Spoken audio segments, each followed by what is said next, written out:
귀한 찬양 감사합니다. 지난주에 비가 무척 많이 내렸습니다.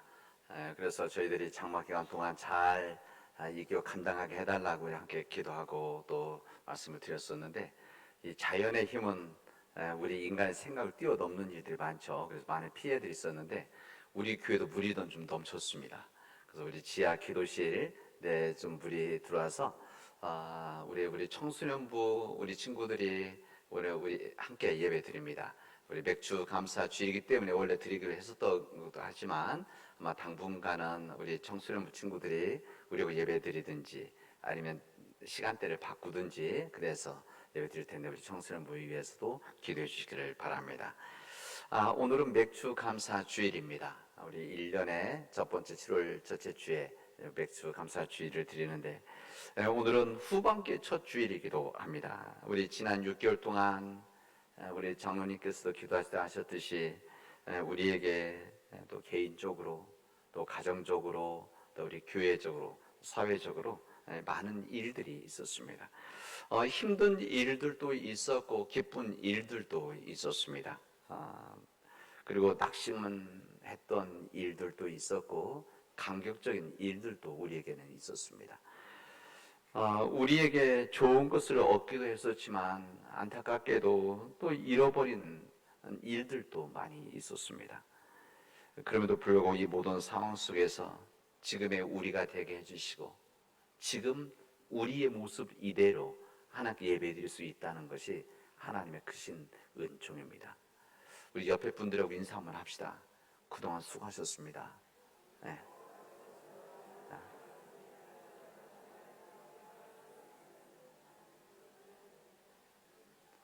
지난 6개월 동안 여러분 수고하셨고 잘 지내주셨고 또 이렇게 함께 6개월 지낼 수 있었다는 것이 하나님의 크신 은혜다, 이런 생각을 해봅니다.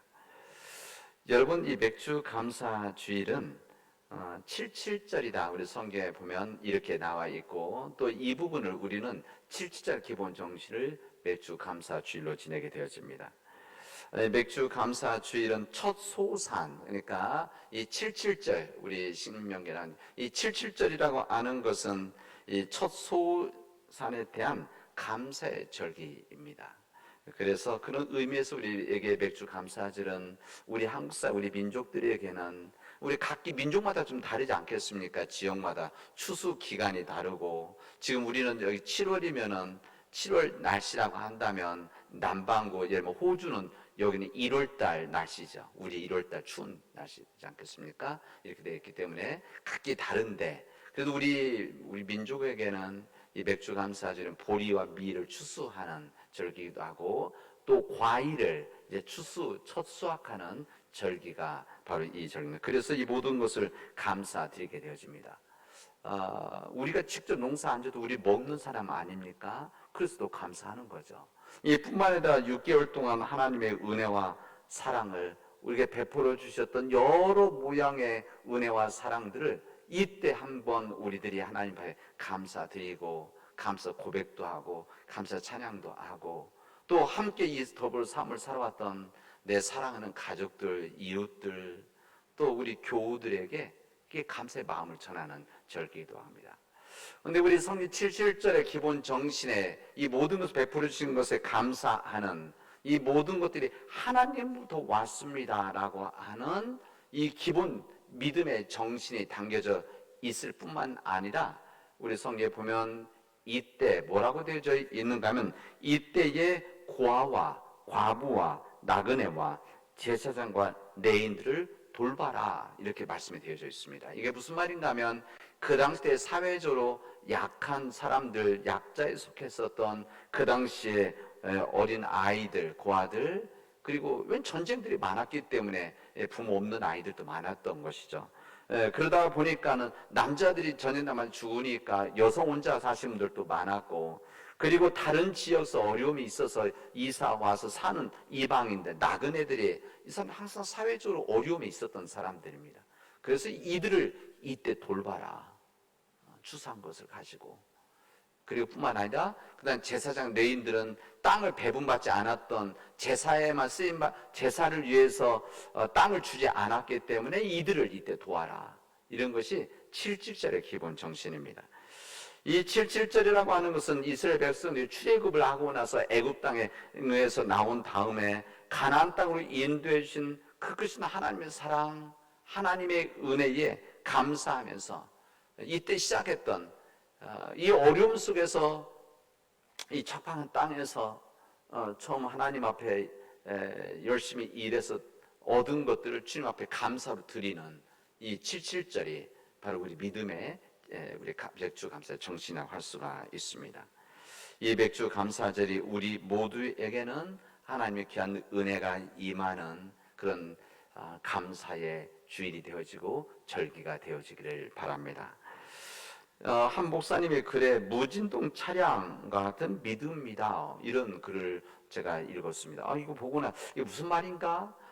아마 여러분들 무진동 차량, 아마 길에서 다니다 보면 특별한 트럭 같은 데에 써 있는 거 한번 보신 분들이 있을 겁니다. 또 고속도로에 가다 보면 좀 그런 것들이 종종 있죠. 무진동 차량이라고 하는 것은 이 스프링, 특수한 스프링을 써서 이 길 자체가 굴곡이 있고 뭐 심한 상태에 따라가더라도 차가 흔들리지 않도록 하는 겁니다. 그러니까 일반 차량은 뭐 일반 트럭은 마찬가지고 일반 승용차도 이 길이 이게 굴고 있고 패여 있다든지 그러면 덜컹거리고 때로는 차 안에 있던 것들이 흔들리고 깨지기도 하고 그런 거 아닙니까? 근데 무진동 차량이란 것은 이 스프링을, 특수한 스프링을 써서 이게 진동을 뭐 없는 것은 아니겠죠. 무진동이라고 했지만 무진동은 없습니다. 다 진동은 있지만 최소화시켜서 큰 흔들림이 없이 갈 수 있도록 정밀한 것들은 유리 같은 이런 것들은 무진동 차량으로 이동을 하게 되어집니다. 무진동 차량 같은 믿음, 이게 무언가, 그 글을 봤더니 그런 말이죠. 굉장히 좋은 발상이라는 생각이. 그러니까 우리 삶에 있어서 굴곡이 있고 힘듦이 있고 어려움이 있지만 여기에 흔들리지 않는 믿음의 삶, 이게 바로 진정한 무진동 차량과 같은 믿음이다, 이런 이야기였었습니다. 우리 살아가면서 인간이지야 우리 삶에서 이게 힘들고 어려운 일이 없는 사람이 누가 있습니까? 하나님께서 허락해주신 행복과 불행이라는 것이 일정 똑같기 때문에 이것이 시간 차이가 있는 것이죠. 누구는 일찍 얻기도 하고 당하기도 하고 어떤 이들은 늦게 얻기도 하고 당하기도 하고, 이런 속에서 우리가 힘듦과 어려움이 있을 때, 때로는 고통스러운 일들이 있을 때, 내가 감당하기 어려운 일이 있을 때, 그때 흔들리지 아니한 믿음, 이게 바로 무진동 차량 같은 믿음이라는 겁니다.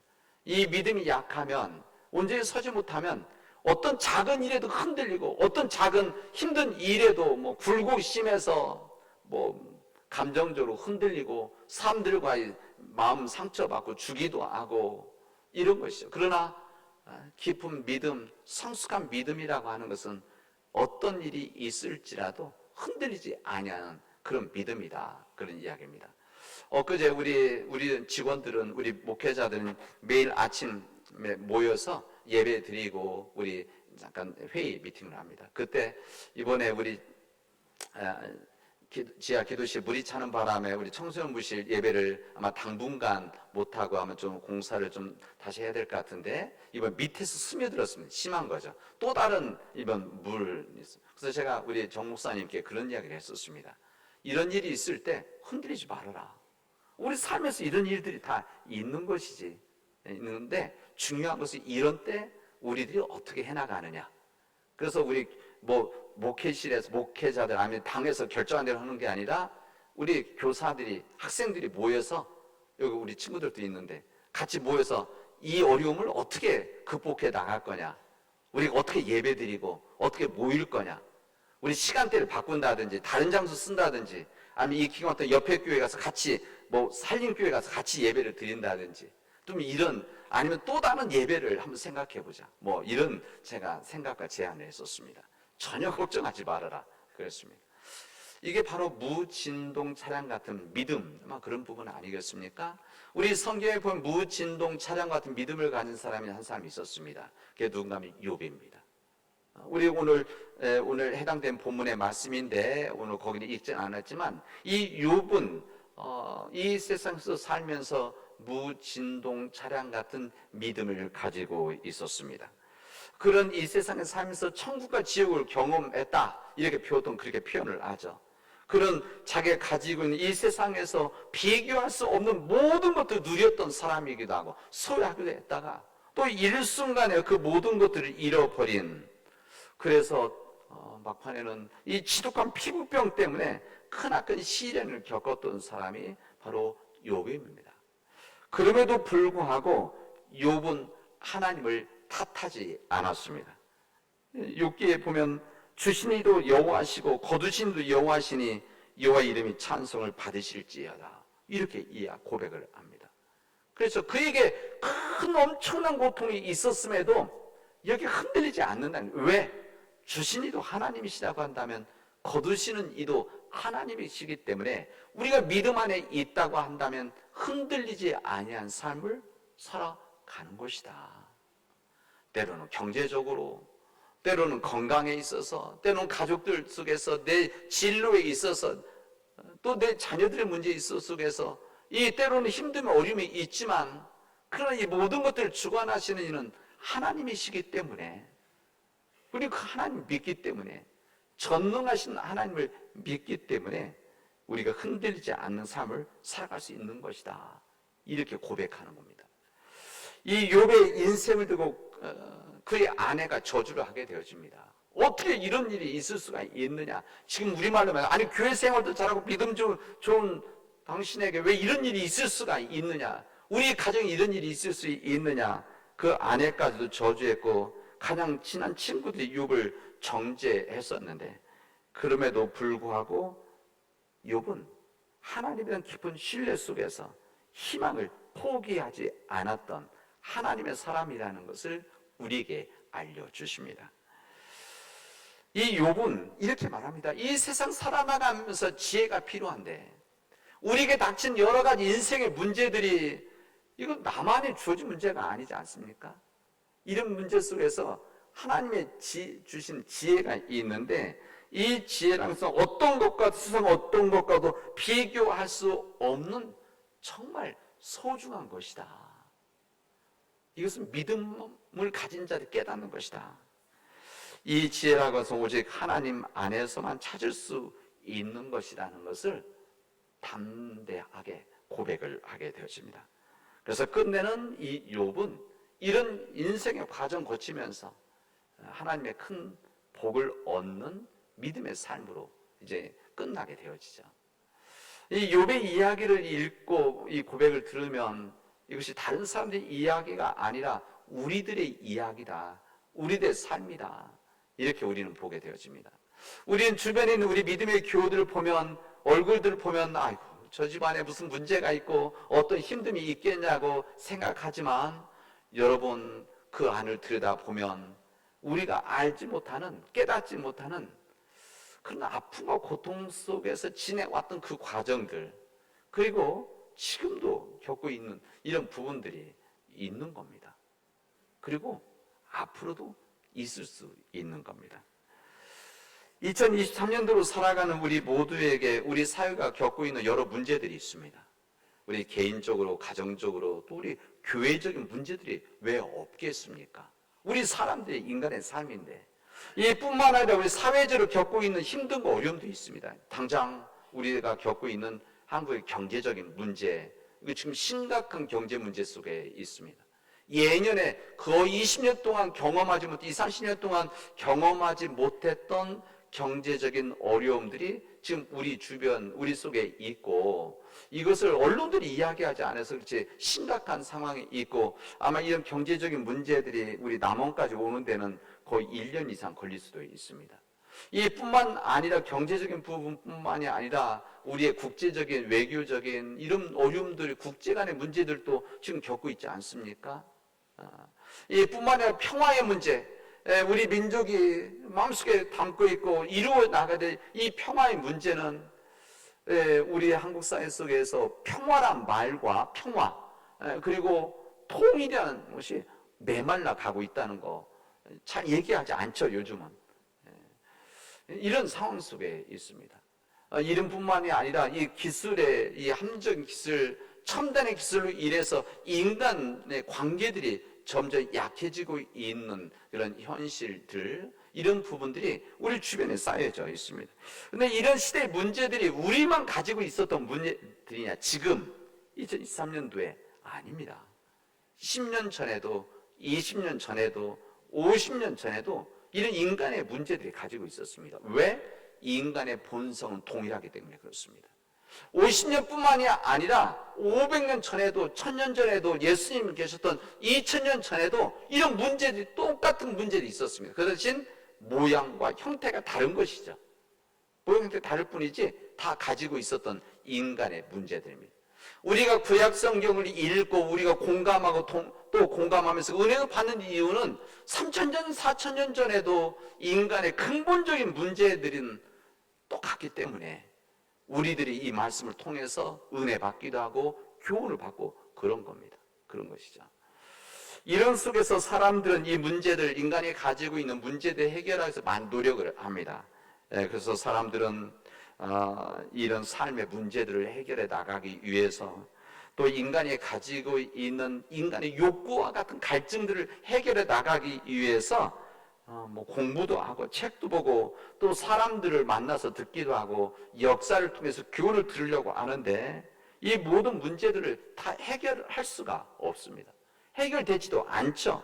인간의 삶의 문제를 해결해 보려고 여러 방법을 찾지만 이 방법을 통해서 찾으려고 하고 듣고 하지만 마치 뜨거운 여름철에 단맛이 있는 음주수를 마시면 더욱더 갈증을 느끼듯이 인간의 이 갈증과 이 문제들은 우리 안에서 해결될 수 없다는 것을 우리가 알려줍니다. 우리 시대의 특징 한번 핸드폰이죠. 이 핸드폰 지금 사용하고 있는 거, 이런 문화가 3, 40년도 채 안 됐습니다. 40년, 30년도 채 안 됐죠. 한 2, 40년 사이에 많은 변화가 있게 되어진 겁니다. 아마 여러분들도 어디에 가보면 사람들이 다 전화기 잡고 있는 거 아실 겁니다. 제가 지난주에 서울에 갔다 왔는데, 이 서울에 갔더니 지하철을 탔는데 지하철에 앉아 있는 제가 이렇게 유심히 봤더니 95%가 다 전화기 잡고 있는 거예요. 전화기 잡고. 예전에 책 읽는, 신문 읽는 사람들이 조금씩 있었는데 아예 없더라고요. 내가 이번 유심히 봤었습니다. 아예 없었어요. 다 전화기 무엇인가 하고. 그래갖고 무엇인가 보면 검색해서 보기도 하고, 또 적지 않은 사람들은 게임하는 사람들도 많고, 또 물건 사는 거 보기도 하고, 뉴스 보기도 하고, 여러 사람들이 있더라고요. 그래서 이제 사람들이 이 전화기에서 해방이 안 됩니다. 여기 붙잡혀 살아가는. 그래서 제가 이 부분을 제가 문제 있다, 제 자신도 많이 보니까 제가 이것을 말하는 게 아니라, 이 모든 일들은 사실은 인간이 가지고 있는 정보에 대한 욕구입니다. 정보에 대한 욕구. 뭔가를 더 알고 싶고, 더 배우고 싶고, 더 무엇인가 하면은, 어떻게 하면 더 좋은 삶을 살아갈 것인가, 어떻게 하면 더 좋은 편한 삶을 살아갈 것인가, 어떻게 하면 더 많은 것들을 알 수 있을까, 어떻게 더 많은 사람들하고 더 만나고 접촉할까, 이런 것들의 겉으로 드러난 한 모습이 아마 핸드폰이 아닌가 생각이 되어집니다. 그런데 이런 인간의 욕구들이 2000년 전에 마찬가지입니다. 오늘 우리들에게 사도행전의 말씀은 이런 똑같은 모습의 상황들이 있었던 아테네, 이 사도 바울이 복음을 전하러 아테네 들어갔는데 어쩔 수 없이 이제 밀려서 베레에서 복음 전하다가 이 회방하는 사람들이 많아서 안전을 위해서 사람들이 아테네로 보냅니다. 근데 아테네에 들어갔던 이 사도 바울이 그곳에서 새로운 문화의 사람들을 만나게 되어집니다. 이 아테네, 그 당시 아테네라고 하는 것은 그 당시 모든 문화의 첨단이 있었던 데가 아테네입니다. 여기에는 의학과 철학과 기술, 우리말로 하면 이런 것들이 모여 있었고, 이 철학자들이 많이 모여 있었던 그곳, 그리고 기술들이 많이 모여서 새로운 문화들을 만들었던 때가 아덴입니다. 그리고 이들에게는 철학적인, 오늘 또 여기 보면 두 철학이 나오죠. 에피쿠로스 학파와 스토아 철학자들이 있다고 여기 성경에 나와 있지 않습니까? 이런 사람들이 다 모여서 다양한 생각 속에서 인간의 지혜, 궁극적으로 무엇인가 하면 어떻게 하면 더 잘 살아갈 것인가? 어떻게 더 의미 있는 삶을 살아갈 것인가? 그래서 여기에 종교들도 많이 와 있었던 것이죠. 그래서 사도 바울은 이 우상을 섬기는 이 수많은 사람들, 이 사람들에서 복음을 전하는 이 귀한 역사를 만들어 갑니다. 오늘 이 사도 바울이 그들에게 전했던 것은 정확하게 세 가지가 있습니다. 한 가지가 무엇이냐? 창조주 하나님에 대한 말씀이었습니다. 이 세상을 창조하신 하나님이 계시다. 이 세상 창조주 하나님이 있다는 것을 모르는 이 세상 사람들에게 이 부분을 전하게 되어집니다. 두 번째, 여기에 무엇을 전하면 예수 그리스도를 전합니다. 예수 그리스도, 무슨 예수 그리스도냐? 죽음에서 생명 부활하신 주님, 이 부분을 전하게 되어집니다. 그리고 세 번째는 심판이 있다는 것을 전합니다. 어느 누구에든지 우리가 죽게 되어준 심판이 있습니다. 하나님의 심판이 있습니다. 이렇게 말합니다. 하나님, 창조주 하나님. 오늘 주의자 우리 사모님께서 이 본문의 말씀을 오래전에 읽으셨는지 오늘 우리 찬양 가사에 생명과 호흡을 주신 하나님 아까 찬양하셨죠? 오늘 성경 본문에 그대로 되어 있습니다. 그거 알고 부르신 그러셨겠죠? 예. 우리 하나님은 어떤 창조자 하나님이시자 생명과 호흡을 주신 우리 하나님이시다. 이것을 고백을 하죠. 그리고 죽음에서 부활하신 일반 사람 생각지도 못한 죽음에서 부활하신 우리 예수 그리스도이시다. 그래서 사람들 중에는 받아들이지 않고 조롱했다. 받아들이는 사람도 있었지만 조롱했다 말합니다. 그리고 심판이 있다는 것을 전합니다. 이게 바로 그 당시 때 사람들에게 전해주셨던 하나님의 지혜였었습니다. 인간의 문제, 여기 종교심이 강한 사람들이라고 했는데 이들이 가지고 있는 인간의 갈증과 인간 문제 해결책 다를 수가 없습니다. 여러분들이 아무리 철학적으로 이야기하고 인문학적인 이야기하고 이야기한다고 하더라도 해결될 수 없습니다. 오직 해결은 오직 창조주 하나님 예수 그리스도만이 하실 수 있는 겁니다. 사도 바울이 원래부터 이런 사람이 그러지 않았습니다. 사도 바울도 예수님 영접하기 전에는 다른 사람같이 영적인 갈증과 세상의 지식의 갈증, 이 세상 문제에 대한 고민했던 한 사람. 그러나 주님을 만난 다음에 그런 인생의 문제를 해결할 수 있는 지혜를 깨닫게 되어진 거죠. 오직 예수 그리스도만이, 예수의 십자가의 도만이 우리를 구원할 수 있는 영원한 진리다. 오직 예수 그리스도만이 인간의 문제를 해결해 줄 수 있는 해결자이시다. 오직 주님만이 이 세상의 문제를 구원할 수 있는 유일하신 분이 예수님이시다. 이것을 믿었고 깨닫기 때문에 이것을 오늘 아타나에서 전할 뿐만 아니라 초대교회 속에서 그리고 이 세상에 그걸 지금 우리에게 전하시고 있는 겁니다. 그래서 이 고린도전서 1장에서 사도 바울은 이렇게 이야기하죠.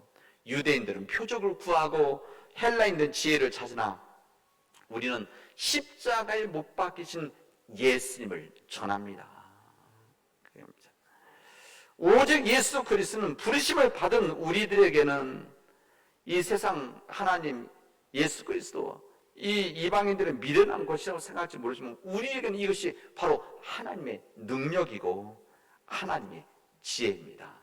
담대하게 고백을 하게 되어집니다. 이게 바로 삶에 해결할 수 있는 길이라는 것이죠. 오늘 예수님이 이렇게 말씀하십니다. 너희들이 내 말에 거하면 너희들이 참 내 제자가 되어지고 진리를 알게 될 텐데 진리가 너희를 어떻게 한다고요? 자유케 하리라 말씀하십니다. 너희들 내 말에 거하면 예수의 말씀을 믿으면 예수의 말씀으로 살아가면 예수의 복음의 말씀을 가지고 살아가면은 어떻게 되냐? 그럼 너희들이 내 제자가 되어질 것이다. 제자가 되어지면 너희들이 진리를 알게 되어질 텐데 이게 바로 지혜인 거죠. 하나님의 지혜. 이것을 알게 되어지면 너희들이 참 자유함의 삶을 살아갈 것이다 말씀하시게 되어집니다. 인간이 가지고 있는 많은 문제들 각기 우리 각 상에서 가지고 있는 문제들, 여러분 여기 어른들 나이 드신 분들만 문제가 있고 고민한다고 생각하시면 아닙니다. 여러분 경험하셨지만 우리 젊은이들도 똑같은 고민, 그 나이에 많은 고민하고 있고, 심지어는 초등학교 다니는 아이들도 고민하고 또 어렵다고 그래요. 살기 힘들다고 그럽니다. 모든 사람이 남녀노소 관계없이 가지고 있는 문제들, 이것을 해결해 주실 이는, 지혜는 오직 예수 그리스도의 복음이다. 예수님 말씀대로 살아가면, 예수님의 뜻대로 살아가면 우리가 참 자유함의 삶을 살아가게 되어질 것이다. 병이 들어도, 이 병이라는 것이 인간의 자연스러운데 이거 어떻게 합니까?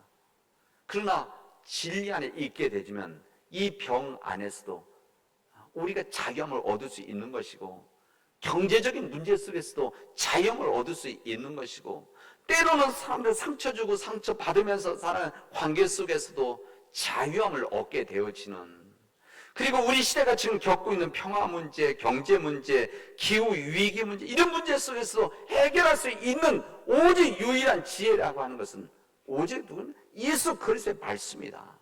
이것을 우리에게 알려주십니다. 너희가 내 말에 거하면 참 제자가 되어지고 진리를 알게 될진데 그 진리가 너희를 자유케 하리라. 이 말씀을 마음속에 품고 오늘 그 믿음을 가지고 이 세상에 나가서 진리 때문에, 예수님의 말씀 때문에 참 자유함의 삶을 살아가는 우리 산 믿음의 교우들이 되어지를 주님의 이름으로 축원하겠습니다. 기도합시다. 은혜가 풍성하신 하나님 감사합니다. 하나님께서 우리에게 주신 진리 안에서 길이요 진리요 생명이 되신 주님 때문에 참 자유함을 얻는 우리 믿음의 백성들이 되어지도록 인도하여 주시옵소서. 이 모든 말씀을 예수님의 이름으로 기도합니다. 아멘.